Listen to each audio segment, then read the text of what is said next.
جس طرح آج وجود میں آیا ہوا ہے نہ آتا تو ہندوستان میں ان کے ساتھ کیا سلوک ہوتا یا ان کی کیا اوقات ہوتی وہاں پہ.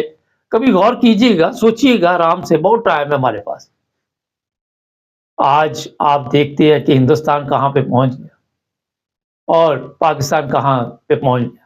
ہم آئے دن صرف اسی میں خوشی مناتے ہیں کہ فلاں ملک نے ہمیں قرضہ دے دیا. ہماری میڈیا بڑے فخر سے بتائے گی کہ فلاں ملک نے ہمیں قرضہ دے دیا، اتنا پیسہ آ رہا ہے، اتنی دولت آ رہی ہے، سیاستدانوں کی موجیں لگنے والی ہے، ان لوگوں کی بھی موجیں لگی ہوئی ہے. تو جناب آج اگر پاکستان ہے تو آپ کی یہ پکنک چل رہی ہے. خدا نہ خواستہ اگر پاکستان نہ ہوتا اور آج ایک ہندوستانی مکمل طور پر ہوتا تو میرا خیال ہے کہ کتے کی طرح آپ نے ذلیل ہونا تھا. معذرت کے ساتھ شاید اس سے بھی زیادہ ذلت اور رسوائی آپ کے نصیب میں ہوتی.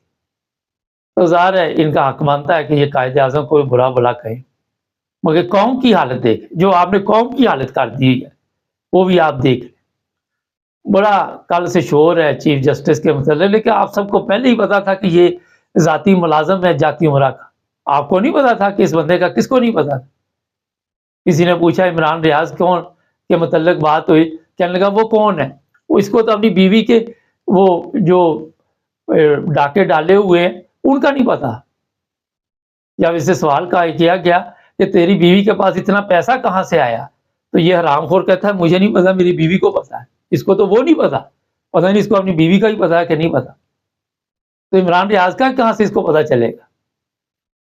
چیف جسٹس تو وہ ہوتا ہے جس کے دل میں درد ہو عوام کے لیے، جو وہاں پہ بیٹھ کے لوگوں کا مذاق اڑائے، لوگوں کا تماشا بنائے، لوگوں کو ایسے لوگوں کے ساتھ سلوک کرے. تکبر سے بڑا ہوا انسان، نہ کوئی اس کی ذاتی حیثیت، نہ کوئی اوقات، اور اس کو جناب باقاعدہ طور پر کرائے پہ یہاں پہ لا کے بٹھا دیا گیا تاکہ تو نے رہتی سہتی کسر وہ پوری کر دینی. مثال پھر وہی سناؤں گا آپ کو کیونکہ بنتی یہاں پہ ہے. جو چیف جسٹس جاتا ہے یا وہ طاقتور بندہ جاتا ہے تو وہ کہتا ہے لوگ مجھے اچھے الفاظ میں یاد کریں. تو جس طرح آپ کو علم ہے، میں نے پہلے بھی سنایا ہوگا، آپ نے سوشل میڈیا بھی دیکھا ہوگا، وہ بندہ جو ہر بندے کو گالیاں نکالتا تھا تو مرنے لگا تو بیٹوں کو کہنے لگا کہ یار کوئی ایسا کام کرنا کہ لوگ میری عزت کریں. انہوں نے کہا ابا جی آپ نے تو کوئی کام ہی نہیں ایسا کیا. پھر دونوں بھائیوں کے ذہن میں آیا کہ جو بھی یہاں سے گزرے گا اس کی پٹائی کر دیا کریں گے. جب وہ پٹائی کرتے تو وہ کہتے یار تمہارا ابا تو اچھا تھا، وہ تو گالیاں نکالتا تھا. تو یہ حالت ہے ہمارے ملک کی ہے. جانے والا جو ہوتا ہے وہ کہتا ہے کہ لوگ مجھے یاد کریں، آپ اتنا ظلم کریں. یہ ہلاکو خان کی نسل، چنگیز خان کی نسل، یہ یزید کی نسل آج پاکستان میں جس طرح تماشا لگا کے بیٹھی ہوئی ہے، نہ ان کو اپنی عزت کا خیال ہے، نہ ان کو دنیا میں ہے کہ پاکستان کی رسوائی ہو رہی. کسی کو اس چیز کا کوئی فکر نہیں. اور آپ کو یہ بھی پتا ہے کہ کل کی سوشل میڈیا پہ مشرقی پاکستان کی وہ تصویریں بھی چل رہی ہیں جو ظلم ہوا تھا ان کے اوپر. جیسے جیسے لوگوں کے سامنے اس طرح کے واقعات یہاں نظر آتے ہیں تو اس میں پھر کوئی میرا خیال دو رائے نہیں ہوتی کہ ان سے کوئی آپ کو اچھائی کی امید. کل ایک ویڈیو نظر آئی ہے سوشل میڈیا پہ، یہ جو طاقتور لوگ ہیں انہوں نے اپنے جو ان کے لوگ ہیں جو ان کے ساتھ کام کرتے ہیں، جن کو آپ بڑا فخر کے ساتھ بڑے نغمے شغمے بھی گاتے تھے، ان کو بھی یرغمال بنایا ہوا ہے.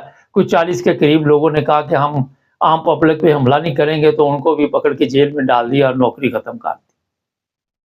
میں اس لیے کھل کر نہیں بتاتا کہ کچھ قوانین نئے بنے ہیں تو ہمیں بھی احتیاط کرنی پڑتی ہے.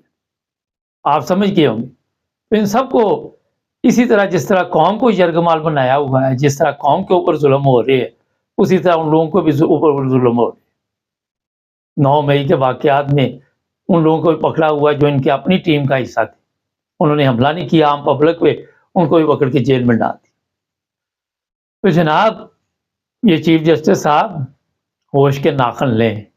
آپ نے تو عمر گزار لی جس طرح بھی ذلت اور رسوائی کے ساتھ، مگر میرا خیال ہے کہ کیمرے کے سامنے یا میڈیا پہ آ کے آپ کو یہ اپنی جو آپ کے اندر گندگی ہے اسے باہر نکال کے لوگوں کو بتانے کی ضرورت نہیں. آپ کا سب کو ویسے ہی پتا ہے، سب کو علم ہے کہ آپ کی اوقات کیا ہے، آپ کی حالت کیا ہے. آپ اس طرح یہ مشرف کی مہربانی ہے، یہ مشرف کی مہربانی ہے جو آج آپ کی عدالتوں کا یہ حشر ہوا۔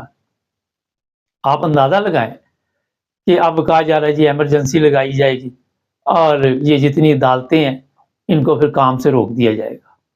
کیا کیا جائے گا آنے والے دنوں میں؟ کسی کو کوئی پتہ نہیں ہے الیکشن کب ہونے ہیں یا نہیں ہونے۔ وہ کل ایک بڑا اچھا چل رہا تھا کہ ایک بادشاہ تھا، وہ خود شادی کے قابل نہیں تھا تو اس نے پوری قوم کو کھسی کر دیا۔ وہ حالات ہوئے ہیں اس وقت پاکستان، کیونکہ اپنے پلے میں تو کچھ بھی نہیں ہے، کسی کو پاکستان کے حالات بدلنے کے بارے میں تو فکر نہیں ہے، مگر پوری قوم کا بیڑا گرک کر دیا۔ سوشل میڈیا نے وہ حال کیا ہوا ہے ان لوگوں کا کہ آپ سوچ نہیں سکتے، نہ کوئی عدل، نہ کوئی عدالتیں، نہ کوئی انصاف، نہ کوئی کچھ سمجھ سے باہر ہے کہ یہ ملک کس طرف جا رہا ہے۔ ناظرین، آج پاکستان کی جو حالت ہے اس کا ذمہ دار کون ہے؟ یہ سوال میں آپ پر چھوڑ کے جا رہا ہوں۔ بہت سے لوگ کامنٹس لکھتے ہیں، اب اگر ان کے جوابات دینے بیٹھ جائیں تو میرا خیال بہت ٹائم لگے گا، مگر میں آپ کو بتا دیتا ہوں کہ آج قوم بھی میرا خیال ہے کہ ذمہ دار ہے۔ جب قوم بکتی رہی اور بغیر سوچے سمجھے فیصلے کرتی رہی، لوگوں کو اوپر لاتی رہی، اس کے بعد یہی نتائج نکلنے تھے۔ ہمارے چینل کو سبسکرائب کریں۔ جرمنی میں سپر سٹوروں میں کیا ہو رہا ہے، کس طرح آپ کی رقم 2 3 دفعہ جاتی ہے، آ رہا ہے پروگرام، جڑے رہیں ہمارے ساتھ۔